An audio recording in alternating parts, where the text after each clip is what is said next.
conseil du jour. Vous avez des meubles hauts, c'est une cuisine, une salle de bain, peu importe, une chambre, n'importe quoi. Et vous voulez mettre des renforts dedans. Alors c'est pas compliqué, beaucoup de plaquistes se font chier pour une chose. C'est-à-dire que normalement ils insèrent des bois. Et ils les insèrent à l'intérieur des montants. Ça sert à rien. Parce que de toute façon, si quand vous vissez après votre meuble, vous chopez pas la planche, de toute façon vous allez choper le montant. Donc que ce soit la ferraille ou le bois, ça sera nickel au niveau de la fixation. Donc ça sert à rien d'essayer de plier les montants, même d'insérer des bois dedans, qui vont tordre les montants, tout ça. Regardez-moi. Vous prenez un bout de planche, vous le calez entre les deux, vous mettez un scotch, ça tient le tout, vous n'allez pas galérer. Autre solution à part le scotch, mais franchement le scotch c'est le plus simple. Vous prenez un bois et comme il est placé ici, vous allez choper à l'intérieur du montant, tac avec une vis, pour le bloquer, pour pas qu'il redescende le temps que vous mettiez votre plaque. Mais franchement, vous faites chier pour rien, parce que de toute façon, souvent ce qui arrive, c'est qu'en mettant des vis comme ça, et en cherchant à le fixer, du coup, il n'est pas au droit avec le montant, et du coup, il y a un décalage, et quand vous allez visser après avec la plaque, ça va forcer, ça va péter. Alors que là, il est totalement en souplesse, donc quand vous allez vous visser avec la plaque finale, avec 2-3 vis dessus, automatiquement, il sera contre, et il sera ajusté nickel par rapport au montant. Bon, ça c'est fait. Ensuite, l'idéal, quand on a des renforts comme ça, le problème c'est que des fois ça force sur les plaques, des choses comme ça, c'est pas de mettre les plaques dans ce sens. Mais c'est que par exemple là, moi vous voyez, c'est une cuisine, donc il va y avoir plusieurs meubles hauts, donc qu'est-ce que je fais? Je mets la plaque dans l'autre sens. Comme ça, il n'y aura pas d'effet de décalage de joint éventuellement à un certain endroit. Et quand les meubles vont venir s'appliquer contre, ça va être nickel. Il n'y a pas d'histoire de bande qui va se mettre au milieu, qui va empêcher éventuellement les meubles de bien se mettre et de faire des décalages. Donc on met une plaque à l'horizontale. Je la fixe moi sur mon montant qui est ici un peu plus loin. Voilà. Et comme ça, je suis tranquille pour mes meubles hauts. Après le bas, je peux repartir dans l'autre sens, aucune incidence. Ok? Et en plus la bande, elle va être dans la crédence. Donc un collet chargé, généralement ça suffit parce que les gens mettent soit du carrelage, soit une crédence en bois, soit ce qu'ils veulent. Hein. Mais de toute façon ça va être derrière. Donc non seulement la bande, elle va pas gêner les meubles, en plus elle va pas se voir, et en plus, elle est à hauteur de spatule, ça va se faire tout seul. Donc voilà, petit conseil du jour. Renfort, moi je mets des planches de 24. Pourquoi? Parce que ça offre toujours une marge, parce que des fois les meubles on les ajuste. Alors si on vous dit mettre une planche de 80 ou de 10, vous n'avez pas trop de marge d'erreur si vous changez d'idée au dernier moment par rapport à un truc, par rapport à un ci, par rapport à un là. Avec des 24, c'est facile, on prend une petite circulaire, on coupe, ça ira pas plus mal et ça sera pas plus cher. Et en plus, du coup, par rapport à l'axe, on va pouvoir gérer, on est plutôt tranquille. Et en plus, elle offre une bien meilleure résistance, parce que les bois qui sont inférieurs à cette dimension, généralement qui sont vendus dans le commerce, sont moins résistants et sont un peu plus tordus. Alors que sur du 24, la planité sur la distance est bien, et ça vient bien à plat. Voilà. Ensuite, ça sera fixé, ceci, quand la plaque sera fixée, avec juste quoi, 2 pointes de 35, c'est suffisant, puisque le jour où vous allez vous fixer, de toute façon, la plaque elle sera déjà plaquée contre la planche de placo, enfin contre la plaque de placo. Donc on sera tranquille.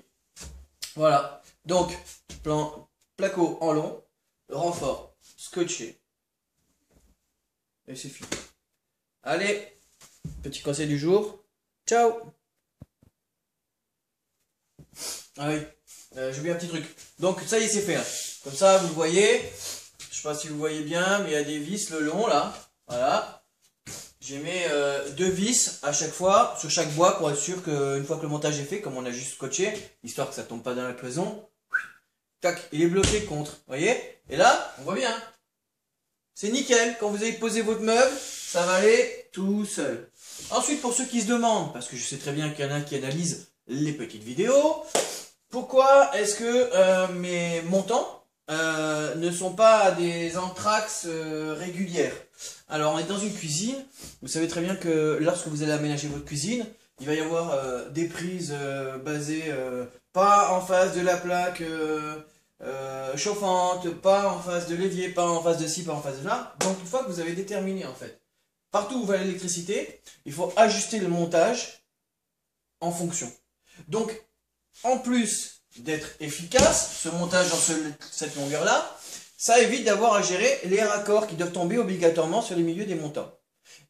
Et de plus, comme on est en contre-cloison, que normalement j'aurais dû les doubler, les montants, par rapport à la résistance, là, le fait est que comme je vais ajuster des montants et que ça varie tous dans une entraxe qui ne va pas dépasser les 40, parce que c'est un petit peu compliqué quand il y a plein d'électricité comme ça, bah, j'ai pas besoin de les doubler. Entre le montage qui est dans ce sens et le fait que j'ai des montants rapprochés, il n'y a pas de souci de flexibilité. Franchement, ça ne bouge pas. Voilà. Donc, on va réduire le nombre de montants. De 1 ou 2 montants, quoi, selon le montage. On va pouvoir gérer pour pas qu'il y ait des montants qui tombent en face de l'électricité. Et en plus, on va avoir de toute façon une bonne résistance. Donc ça nous permet d'ajuster une cuisine, n'importe, son électricité comme on veut. Simplement parce qu'on a mis la plaque dans l'autre sens. Donc là, moi j'ai juste besoin de gérer le démarrage. Mais dans tout autre montage, ça serait pareil. Et à mon temps d'arrivée. Et là, c'est pareil. S'il se trouve que je tombe pas au 2,50 m, bah, par exemple, moi j'avais 2,40 m là, pour pas que ça me gêne après. Bah, j'ai coupé au 2,40 m. Et puis basta. Après, je repars d'ici vers là-bas, il n'y a pas de souci. Voilà. Ensuite, selon la distance que vous allez avoir, vous pouvez faire le choix soit de faire une plaque en parallèle en dessous pour que après vous refassiez une joue qui part de en haut à en bas pour finir votre mur. Soit s'il est assez long, vous pouvez faire le choix de prendre une plaque dans l'autre sens pareil, sur le bas, mais croisée. Donc en partant du fond là-bas et faire un joint un petit peu plus loin. Ça offre aussi une meilleure résistance. La règle du plaque hostile, c'est tout croiser. Parce que là, si je fais une plaque en parallèle de celle-là, bah, au niveau de mon joint qui va partir de ici jusqu'en bas, bah, en fait, quelque part, je vais avoir une flexion juste à ce raccord-là. Alors que si je la croise, automatiquement, là où j'avais un petit peu de flexion parce que j'avais un montant simple, bah, je vais pas avoir d'ouverture parce que la plaque pleine qui va passer devant va me plaquer mon montant vers le mur et donc va me permettre d'être bien nickel. D'ailleurs, c'est ce que je vais faire moi. Mais vous avez ce choix. Donc, soit sur une grande distance de croisée, soit sur une petite distance, selon comment vous c'est foutu. Vous mettez la plaque en parallèle, s'il n'y a pas trop de flèches, voire éventuellement un double montant juste au raccord, vous mettez une plaque dans l'autre sens là. Et comme ça vous permet de finir votre montage. Vous avez un raccord et un autre, c'est terminé. Mais c'est vrai que l'idéal, c'est de recroiser pour pas qu'il y ait un joint qui soit d'un bord à l'autre. Voilà. Allez, cette fois-ci, c'est vraiment terminé.